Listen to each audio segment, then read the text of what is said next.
Hey there, science fans. Today we're diving into the fascinating world of heterocycles.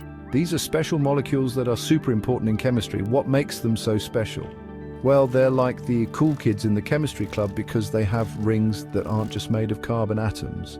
Now, you might be thinking, rings? Like a benzene ring? You got it, but here's the twist. Heterocycles have at least one atom in their ring that's carbon. Think of elements like nitrogen, oxygen, or sulfur. These heteroatoms spice things up and give heterocycles unique properties. These heterocycles are like the building blocks of many important molecules. You find them everywhere. From the caffeine in your morning coffee to the DNA that makes you, heterocycles are essential to life as we know it. So buckle up because we're about to explore the amazing world of these ring-shaped wonders. Why should we care about these heterocycles? Well, hold on to your beakers because they're a big deal in many different fields. Let's start with medicine. Ever taken an antibiotic? Chances are it contained a heterocycle. They're like the superheroes of drug development, fighting off infections and keeping us healthy. But wait, there's more. Heterocycles aren't just good for fighting off bad guys. They're also found in the colors around us. That's right. Many dyes used in clothing and other materials owe their vibrant hues to these ring-shaped molecules. Talk about a colorful personality. And if that wasn't enough, heterocycles are also essential for life itself. They're key components of DNA and RNA, the genetic blueprints that make up all living things. So, in a way, we're all walking, talking examples of the importance of heterocycles. From fighting disease to adding color to our world and even making life possible, heterocycles are truly the unsung heroes of chemistry. They might not get as much attention as some of their more famous molecular cousins, but trust me, they're just as important. Now that we know why heterocycles are so cool, let's take a closer look at what makes them tick. Remember, the key difference between a regular old ring and a heterocycle is the presence of a heteroatom. This means at least one atom in the ring isn't carbon. The most common heteroatoms you'll find are nitrogen, oxygen, and sulfur. Nitrogen is a real social butterfly, often forming 3 bonds with other atoms. Oxygen, on the other hand, prefers to keep things simple with just 2 bonds, and sulfur, well, it can swing both ways, forming 2 or even 6 bonds depending on who it's hanging out with. These heteroatoms can be part of single rings like in pyridine or furan, or even double rings like in indole or quinoline. And just like regular rings, they can have double bonds too, making them unsaturated. Think of benzene, a classic unsaturated ring. Heterocycles can be just as versatile. So to sum it up, a heterocycle is a ring with at least one non-carbon atom called a heteroatom. These heteroatoms can be nitrogen, oxygen, sulfur, or even other elements, and they can form single or multiple bonds just like carbon. Just like there are different sizes of pizza, heterocycles come in different ring sizes too. The most common ones are 3-membered, 5-membered, and 6-membered rings. Let's start small with the 3-membered rings. These little guys are like the mini pizzas of the heterocycle world, small but mighty. They're a bit strained because the bond angles are forced to be smaller than usual. Examples include aziridine, which has a nitrogen atom in the ring, and oxyrane, which has an oxygen atom. Moving on to the 5-membered rings, we've got the medium-sized pizzas. These are some of the most common heterocycles around. Think of pyrrole, which has a nitrogen atom, and furan, which has an oxygen atom.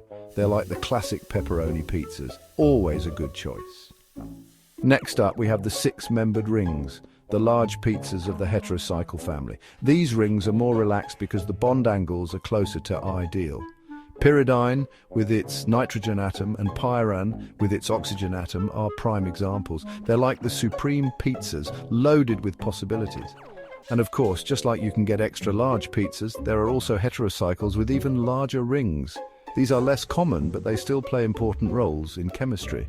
So whether you prefer your heterocycles small, medium, or large, there's a ring size out there for everyone. Section 5, classification based on saturation. Now that we've got the ring sizes down, let's talk about saturation. Remember how I mentioned that heterocycles can have double bonds, just like regular rings? Well, that's where saturation comes in. Think of a sponge. A dry sponge is like an unsaturated heterocycle. It's got room for more. In this case, more means hydrogen atoms. An unsaturated heterocycle has at least one double bond, which means it could potentially bond with more hydrogen atoms if it wanted to. Pyridine is a good example of an unsaturated heterocycle. Now imagine that sponge is soaking wet. It's full of water and can't hold anymore. That's like a saturated heterocycle. It's got all the hydrogen atoms it can handle with no double bonds to be seen. Piperidine is a classic example of a saturated heterocycle.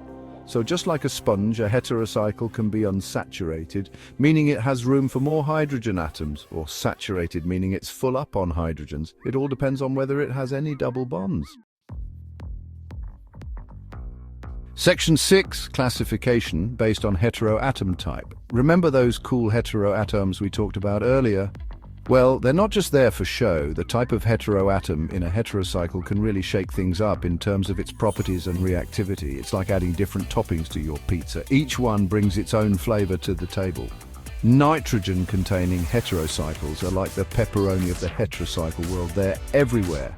Pyridine, pyrrole, and imidazole are just a few examples. Nitrogen is great at donating its lone pair of electrons, making these heterocycles more reactive in certain chemical reactions.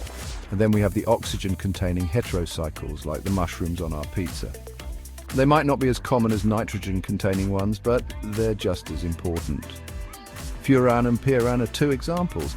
Oxygen is more electronegative than nitrogen, so these heterocycles tend to be less reactive, but still have unique properties. And finally, we have the sulfur-containing heterocycles, like the olives on our pizza. You either love them or hate them.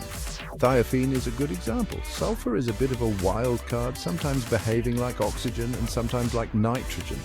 This makes sulfur-containing heterocycles quite interesting to study. So just like a pizza with different toppings, heterocycles with different heteroatoms have their own unique characteristics.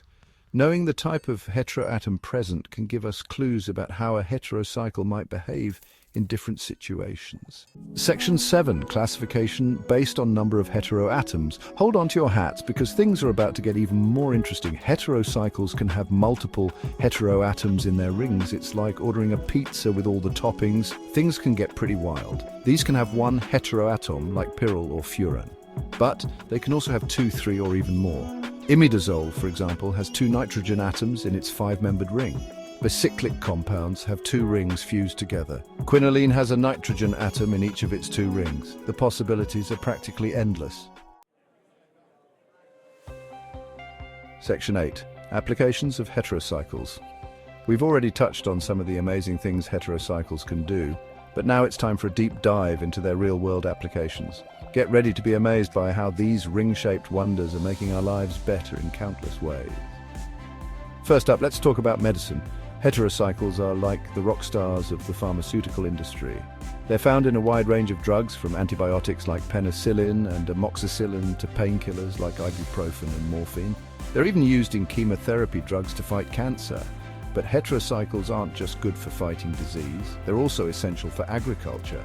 Many herbicides and pesticides contain heterocycles, helping farmers protect their crops from pests and weeds.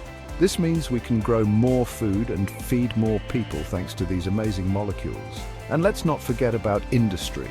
Heterocycles are used in a variety of industrial processes, from making dyes and pigments to developing new materials like plastics and polymers.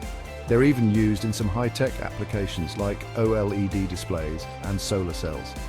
As you can see, heterocycles are truly versatile and essential molecules with a wide range of applications. They're making our lives healthier, our world more sustainable, and our technology more advanced. Section 9. Conclusion. Well, there you have it, folks. We've journeyed through the fascinating world of heterocycles, from their basic structure and classification to their incredible applications in medicine, agriculture, and industry.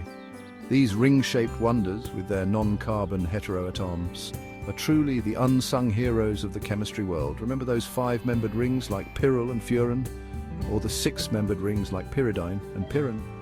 And who could forget about the nitrogen, oxygen, and sulfur atoms that make these heterocycles so special? These are just a few of the key players in the world of heterocyclic chemistry. But our exploration doesn't end here. There's still so much more to learn about these amazing molecules, so keep those curious minds buzzing and never stop exploring the wonders of science.